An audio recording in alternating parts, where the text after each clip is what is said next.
Hello my dear friends, welcome back. मेरा नाम प्रियंका कपूर है और आज फिर से आपके साथ मैं जुड़ रही हूँ to talk about meditation. Friends, अपनी लास्ट वीडियो में मैंने आप सबके साथ शेयर किया था कि मैं कौन सी मेडिटेशन टेक्निक फॉलो करती हूँ। वो वीडियो थी आनापानसति मेडिटेशन के बारे में। अगर आपने वो वीडियो नहीं देखी है so please go and watch that first. मैंने डिस्कस किया था उस मेडिटेशन टेक्निक के मेथड और पोस्चर के बारे में और आपसे कहा था कि अगली वीडियो में मैं आपसे मेडिटेशन के बारे में और चर्चा करूंगी। तो हियर आई एम फ्रेंड्स, आज मैं सोच रही थी बात करने की आप सबके साथ चैलेंजेस के बारे में जो अक्सर मेडिटेशन में जो बिगनर्स होते हैं वो लोग फेस करते हैं। तो अगर आज अभी तक आप उनमें से कोई एक इंसान है जिसने मेडिटेशन के बारे में काफ़ी सुना है, कन्विंस्ड है कि हाँ मुझे ये करनी चाहिए, बट समहाउ उसको अपनी डेली प्रैक्टिस में लाने में सक्सेसफुल नहीं हो पा रहे हैं, तो आप लोग प्लीज़ एंड तक इस वीडियो को ज़रूर देखिएगा। मेरे हिसाब से पहला एक कारण जो हमारा चैलेंज होता है कि हम उसे अपनी ज़िंदगी का या अपने लाइफस्टाइल का एक अटूट हिस्सा बनाएं, वो रहता है हमारी लैक ऑफ सिंसियरिटी। तो अगर आप मेडिटेशन आपने उसके बारे में सुना और आपने करनी शुरू की, कुछ दिन की और फिर आपके रूटीन में गैप आ गया, फिर आपने उसको कैच करने की कोशिश की, कुछ देर करने की कोशिश करी, फिर कुछ दिनों बाद आप मिस करने लग गए मेडिटेशन, तो उसका कारण सबसे बड़ा यही है। इट इज़ वेरी इंपॉर्टेंट कि हम अपनी कमियों को फेस करें and that is lack of sincerity. यानी कि आप चीज़ को जान रहे हैं पर आप उसकी अहमियत को नहीं समझ पा रहे। Friends, meditation is as important as having food. ये हम लोग बहुत दुख की बात है कि हम ये बात समझते नहीं हैं, बट अगर आपको लगता है कि आपके शरीर का हेल्दी रहना ज़रूरी है, इसलिए आप रोज़ खाना खाते हैं, आप पानी पीते हैं, तो आपके माइंड का हेल्दी रहना कितना ज़्यादा ज़रूरी है ये आप खुद ही सोच सकते हैं। और अगर आपका माइंड हेल्दी नहीं है और आप ये जानते हैं, तो आप मेडिटेशन को सिंसियरिटी से क्यों नहीं फॉलो कर रहे, इसका जवाब आप खुद से पूछिए। The second most important reason can be lack of interest. कभी कभी हमें कई लोग बताते हैं मेडिटेशन के बारे में, हमारे फैमिली मेम्बर्स मेडिटेशन कर रहे होते हैं पर हम नहीं कर पाते क्योंकि हमें ऐसे लगता है कि इसमें कुछ इंटरेस्टिंग नहीं है और हमें उसकी तरफ इंक्लिनेशन नहीं फील होती। तो लैक ऑफ इंटरेस्ट अगर होगा तो आप उसको अपनी ज़िंदगी में एक डेली रूटीन की तरह नहीं उतार पाएंगे। आपको रोज़ अपने आप को पुश करना पड़ेगा उसको करने के लिए। एंड फ्रेंड्स, मैं अपने एक्सपीरियंस से बताती हूँ आपको, जब तक आप मेडिटेशन को फोर्सिबली अपनाते नहीं हैं इनिशियल स्टेज में, तब तक आप उस एक्सपीरियंस को जान नहीं पाएंगे कि उसको करने से आपको क्या अनुभव होता है। तो आपको कोई भी इंसान अपने शब्दों में ये बखान नहीं कर सकता, समझा नहीं सकता, कन्विंस नहीं कर सकता कि आपको मेडिटेशन करने से क्या मिलेगा। इसीलिए जो लैक ऑफ इंटरेस्ट है उसको भी केटर करना हमारी अपनी ही रिस्पॉन्सिबिलिटी होती है। तीसरा कारण हो सकता है हमारे अपने old belief systems. Old belief systems जैसे कि मेरे पास टाइम नहीं है, हम लोगों के पास एक कांस्टेंट एक्सक्यूज़ रहता है, ये सुबह उठते सार मैं काम करना शुरू करता हूँ या करती हूँ और रात तक तो मैं बिजी होता हूँ, तो मेरे पास टाइम कहाँ है मेडिटेशन करने का। सो माय डियर फ्रेंड्स, ये हमारा ओल्ड बिलीफ सिस्टम है जिसकी वजह से हमने खुद ही ब्लॉकेजेस क्रिएट किए हुए हैं। जिस चीज़ के लिए आप अपना पैशन रखते हैं, जो चीज़ आपको लगता है कि आपके प्रेफरेंस में आती है, उसके लिए आप टाइम निकाल ही लेते हैं। अब वो चाहे बाइक राइडिंग हो, वो चाहे आपकी एक्सरसाइज का स्केड्यूल हो, वो चाहे आपके किसी और शौक़ को पूरा करना हो, गार्डनिंग हो, पेंटिंग हो, या म्यूज़िक सुनना हो, एंजॉय करना हो, या मूवी वॉचिंग हो, इन सब चीज़ों के लिए भी हम अपने बहुत ज़्यादा बिजी स्केड्यूल में से टाइम निकालते हैं।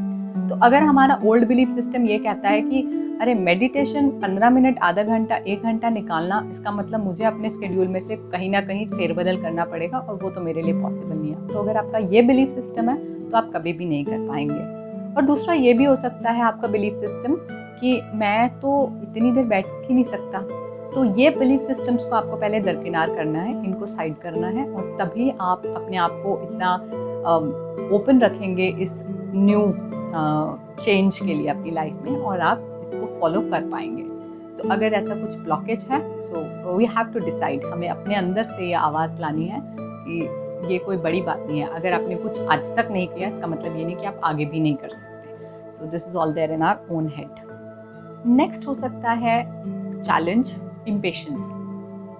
अब आपने मेडिटेशन करनी शुरू की, आपको 5 दिन हो गए, 1 हफ्ता हो गया, 2 हफ्ते हो गए, और आपको लग रहा है अरे लाइफ तो सेम ही चल रही है, मैं तो वैसे ही गुस्सा कर रहा हूँ या कर रही हूँ, मैं सुबह से लेकर शाम तक उसी तरह भाग दौड़ रहा हूँ, कुछ सरफेस पे चेंज तो दिख नहीं रहा, मेरी फैमिली के साथ जो इश्यूज़ हैं वो भी वैसे के वैसे ही हैं। तो आप इम्पेशेंट होने लग जाते हैं और आपको लगता है कि और एक कारण कि मेरा माइंड तो वैसे ही बातें करता है, मैं आधा घंटा या 1 घंटा या 15 मिनट जितनी देर भी बैठ रहा हूँ या बैठ रही हूँ, मेरे तो दिमाग में थॉट्स ही आते रह रहे हैं, तो क्या फ़ायदा, छोड़ दो। तो आपके अंदर यानी कि सब्र नहीं है, आप इम्पेशेंट हैं कि उस चीज़ को गिव अप करने के लिए तैयार हैं। अब फ्रेंड्स, इस बात को इस तरीके से समझिए कि आपने मेडिटेशन अपनी ज़िंदगी के, चलिए मैं अपनी बात करती हूँ, मैंने अपनी ज़िंदगी के 30 इयर्स मेडिटेशन नहीं की और अचानक से मुझे लगा कि हाँ ये मेरे लिए रास्ता है, मुझे स्पिरिचुअलिटी की तरफ बढ़ना है और मैंने मेडिटेशन करनी शुरू की। तो आपको क्या लगता है इनिशियली मेरे लिए डिफ़िकल्टी नहीं होगी या किसी भी बिगनर के लिए डिफ़िकल्टी नहीं आती? सबके साथ आती है। किसी के चैलेंजेस थोड़े बड़े होते हैं, कोई ओवरकम कर लेता है, कोई इतना डिटरमाइंड हो जाता है, कोई नहीं हो पाता, बट आते सबके साथ हैं।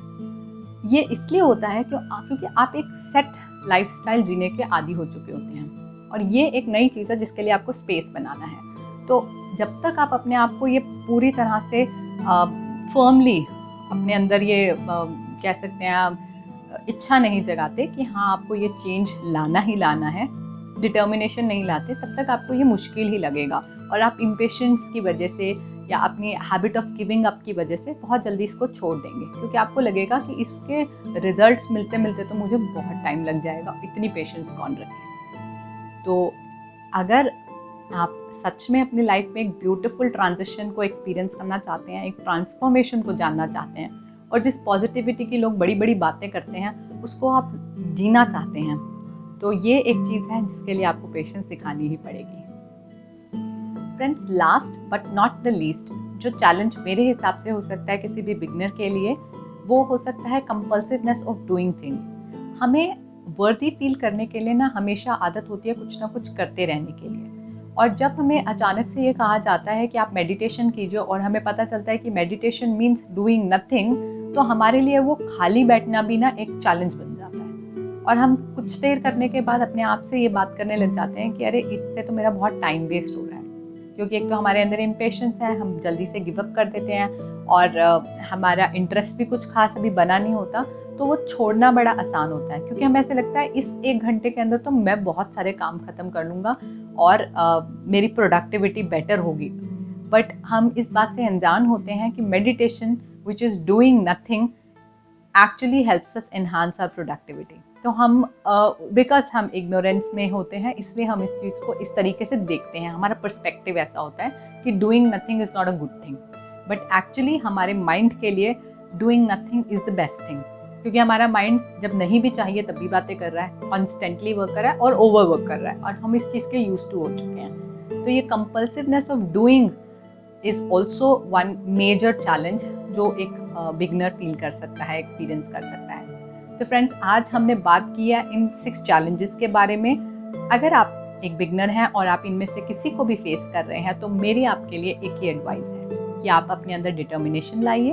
आप इस चीज़ को डिटरमाइंड होकर सोचिए कि आपने मेडिटेशन को फॉलो करना ही करना है, क्योंकि आप अपनी ज़िंदगी में एक खूबसूरत सवेरा देखना चाहते हैं, आप एक पॉजिटिव चेंज को एक्सपीरियंस करना चाहते हैं, जिसके बारे में आपने किताबों में पढ़ा है, लोगों को बात करते हुए सुना है, उस पर्सपेक्टिव को, उस नज़रिए से आप ज़िंदगी को देखना चाहते हैं। तो आपको सिर्फ अपने आप को 40 डेज चैलेंज में बांधना है।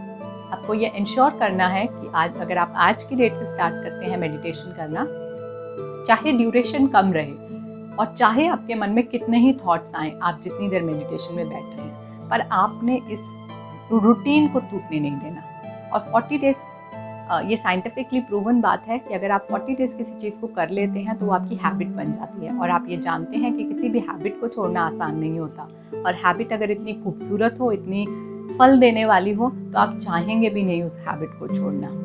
It will be like an addiction to you. आपको इतना अच्छा लगेगा कि आप उसको कुछ भी काम करना आप मिस कर लेंगे अपने दिन की दिनचर्या में से, पर आप मेडिटेशन करना मिस नहीं करेंगे। सो फ्रेंड्स प्लीज़ इसे ज़रूर ट्राई कीजिएगा एंड कमेंट्स में मुझे लिख के ज़रूर बताइएगा अगर इनमें से कोई चैलेंज आप फेस कर रहे हैं और अगर आप मेडिटेशन को बहुत सीरियसली फॉलो करने वाले हैं। Thank you so much.